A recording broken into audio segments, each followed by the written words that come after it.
Betapa menakjubkannya para penggali emas di Indonesia. Mesin penggilingan emas buatan sendiri lebih baik daripada peralatan profesional. Bisa mendapatkan emas kuning dengan jumlah yang banyak tiap hari. Hari ini, pria dengan pengalaman mencari emas selama 50 tahun ini akan memberitahu kita. Tidak ada yang gak bisa. Setelah banjir, sungai diaduk lagi dan dicuci. Ini adalah waktu yang tepat untuk mencari emas kuning. Dia datang ke sungai dengan alat punya dia. Ini adalah alat penggali emas buatan sendiri. 1 pompa, 2 ban motor. Jangan lihat strukturnya yang sederhana. Mesin bekerja dengan baik. Tidak ada kerusakan apa. Katakan lakukan, langsung dilakukan. Dia ambil 3 kain dan taruh di atas mesinnya. Jangan remehkan 3 selimut tua ini. Itu adalah kunci untuk menahan emas kuning. Lalu dia hanya perlu cuci dengan air bersih. Ambil 2 tongkat kayu, taruh di atas selimut. Menggunakan paku untuk menahan. Mencegah tergelincir dari rantai. Setelah udah siap, dia berjalan ke depan alat pengali emas.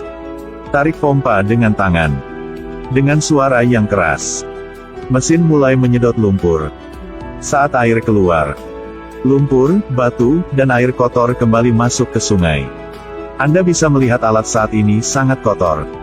Alat pengali emas terus berjalan. Setelah 30 menit, semakin banyak air. Kemungkinan pipa air dari alat menyedot lumpur dari sungai. Karena itu, dia langsung masuk ke air.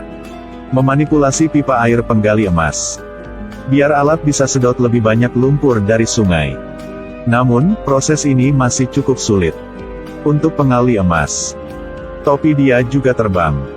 Alhamdulillah tangan dia cepat. Menangkap topi yang sudah jalan jauh. Lalu rendam di air. Kontrol pipa air. Semakin banyak air kotor dan busa di sekitar. Panen kali ini bisa cukup bagus. Tiba-tiba ada air muncul dari depan alatnya. Menyadari udah oke. Langsung matikan alatnya. Bisa melihat di atas mesin.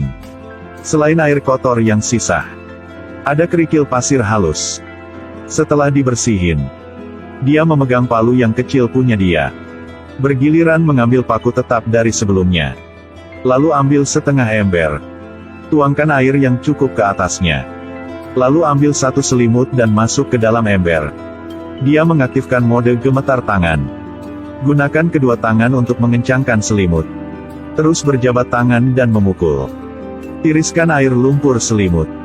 Setelah sebagian selesai, lanjutkan ke proses selanjutnya. Buang saja ke samping untuk mengontrol air.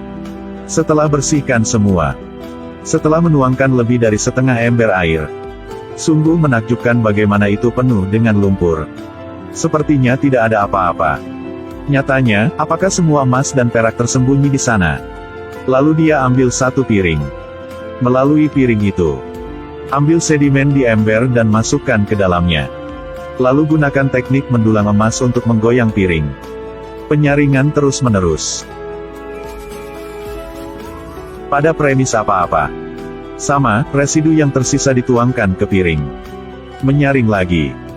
Goyang 360 derajat searah jarum jam. Melakukan 9.982 kali. Proses ini membutuhkan kekuatan lengan dan kesabaran. Jelas dia punya pengalaman.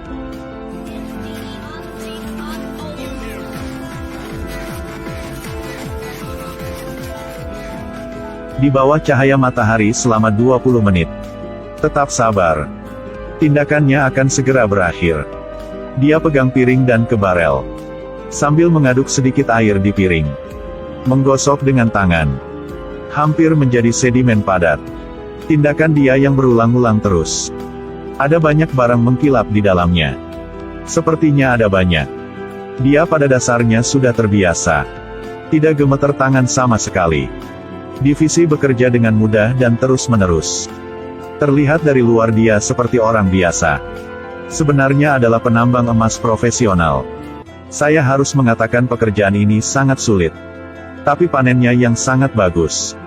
Makan sebanyak yang Anda hasilkan. Tidak ada masalah apa-apa.